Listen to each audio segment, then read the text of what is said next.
L'enquête se poursuit dans le Haut-Vernay. Le petit Émile aurait bien pu disparaître au niveau d'un point d'eau d'environ 1500 mètres carrés, situé juste à l'arrière de la piscine. Nouvelle piste à explorer dans l'effroyable affaire du petit Émile. Le garçon de 2 ans et demi a disparu du jardin de ses grands-parents sans crier gare, le samedi 8 juillet 2023, et jusqu'à présent l'enquête ne mène hélas à rien. Selon les informations de BFM d'ici, les investigations se poursuivent du côté du Haut-Vernay. Des plongeurs de la gendarmerie se tournent, cette fois-ci, depuis le matin du mardi 19 septembre 2023, vers les berges et le fond d'un lac situé juste derrière la piscine du hameau. Ce plan d'eau, d'environ 1500 mètres carrés, est normalement utilisé en cas d'incendie. Avec le temps, ça sert aussi à la pêche et aux sorties en famille, indique un habitué des lieux à BFM d'ici.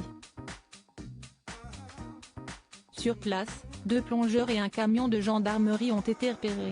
Il ne s'agit que de la continuité d'une fouille qui avait déjà commencé, en partie, plus tôt.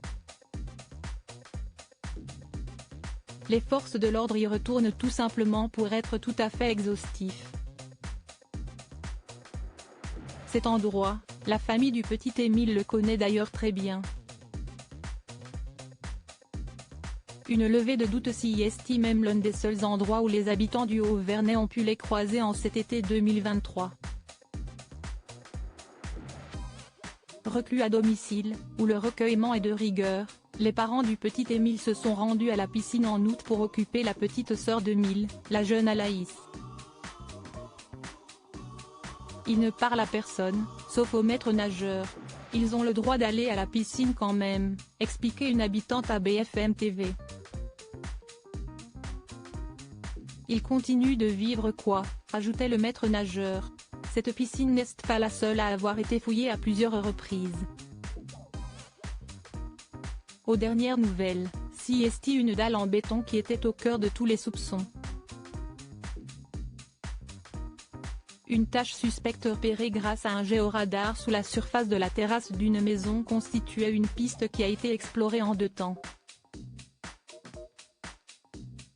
La fameuse dalle a été partiellement détruite, puis complètement, pour une levée de doute, précisait alors le magistrat.